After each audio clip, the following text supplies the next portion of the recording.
Hello and welcome again to VW Feasts, and today, burger. Oh. So, we are making a special burger. First of all, we're actually going to make a marmalade, onion marmalade to go with the burger. You'll need some of my wine, balsamic vinegar, onions, peppers, and spices. We're going to make the burger here from a beautiful piece of steak. We're going to actually put onions, bread and eggs in it. For us, we're going to have some chilies and of course the buns, the salad and the cheese, and a bacon topping from our favourite butcher in Berlin. The sausage man never sleeps. Right, as the VW starts to chop everything up and get it minced, let's explain the things.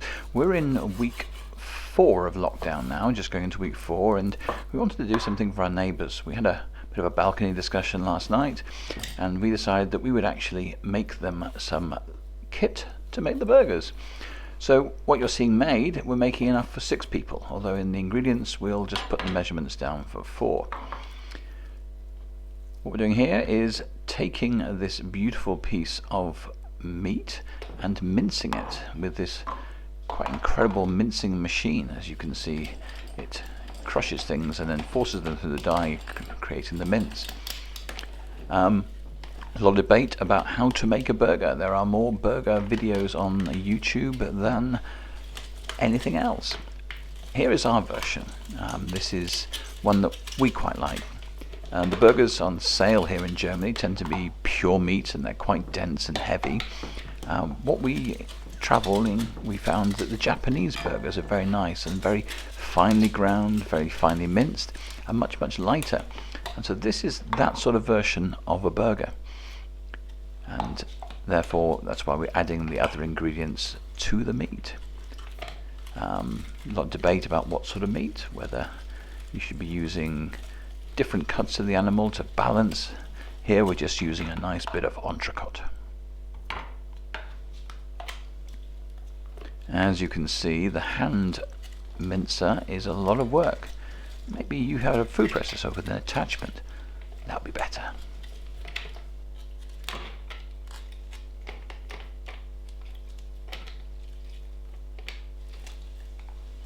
So, while the VW minces the rest of that, you can see that we've got 2 nice big bowls. We're going to put some bread in. This is sort of make it lighter and sort of a bulking agent, again to reduce the density of what would be an all-meat burger. Get that minced right down. To that we're going to add some onions.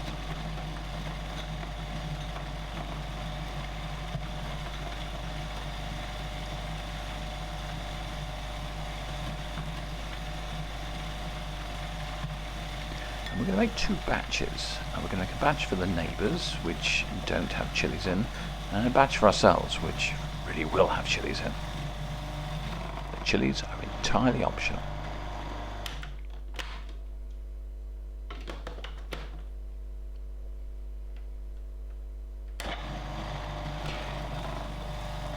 So, while that blends on, when we can eventually get it working again, we're going to add in all that lovely freshly ground mince. And you see that by mincing it and then processing it, we are going to a very fine grind.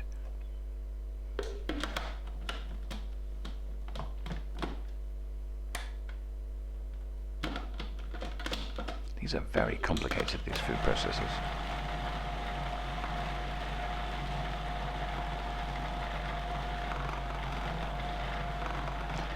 And then some egg just to bind it all together.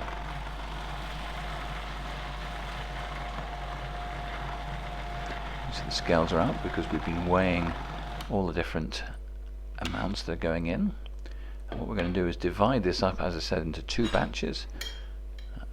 2/3 of it for the neighbours and 1/3 for ourselves.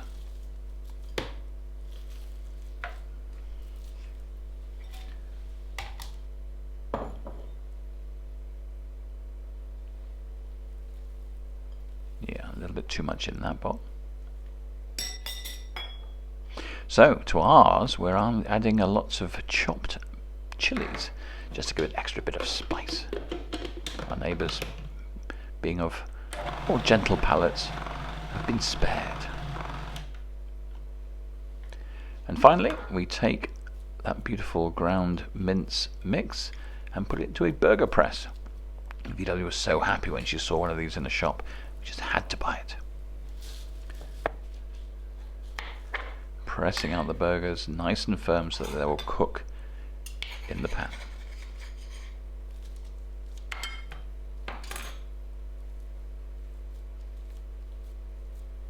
And in case you mix it first time, here's the second one. And we're making 2 for each apartment on our floor.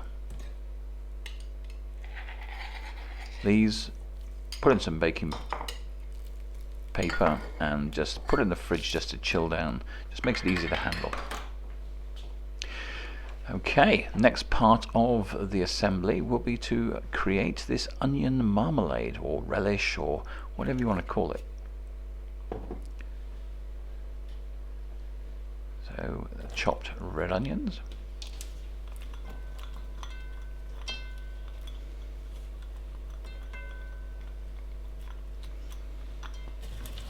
Stir those around.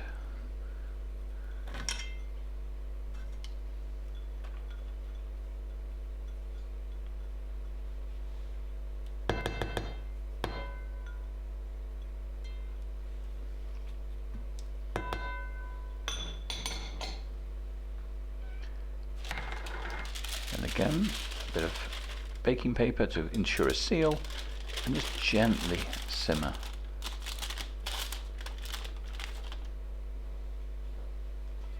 Once those have sweated right down, we add in the tomato and pepper.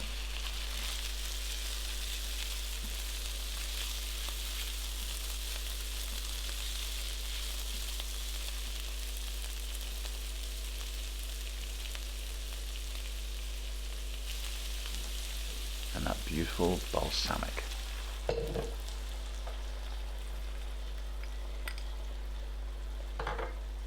And the herbs.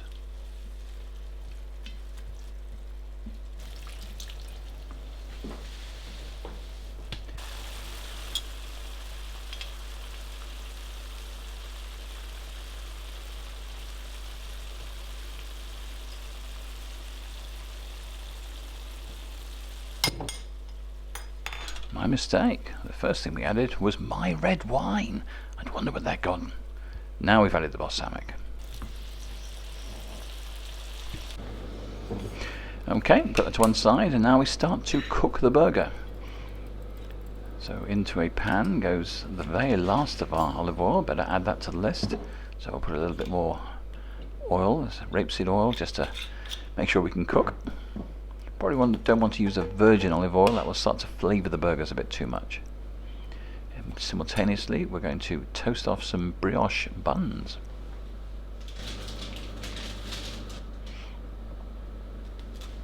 And then our burgers go into the pan, just to fry. You can barbecue, grill, fry, however you want to.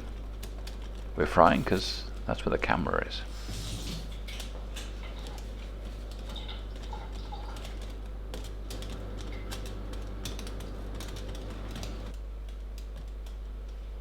Then at the halfway mark, we've got our buns nicely toasted, put on the other one, and we're just going to flip them over.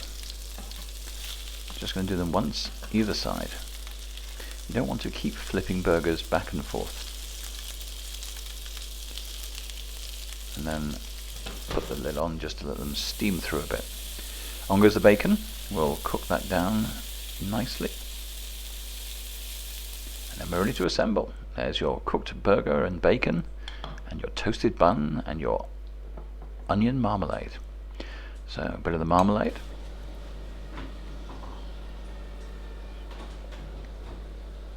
And on the top, some burger sauce. Burger sauce or mayo or whatever you want. what we're always trying to do is get a mixture of flavors and consistencies and textures just to get the perfect burger. And a burger that falls apart and juices all over your arms is even better. Some salad, because you've got to have salad. It's the law. Here we're using iceberg lettuce. Other lettuce is available.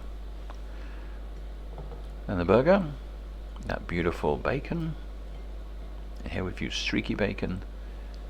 A nice piece of cheese, and here we've got a chili cheese. Pop the bun on top. And a few chips that we've prepared separately. And a cocktail stick just to hold it all together. There you have it. This is our burger. Enjoy.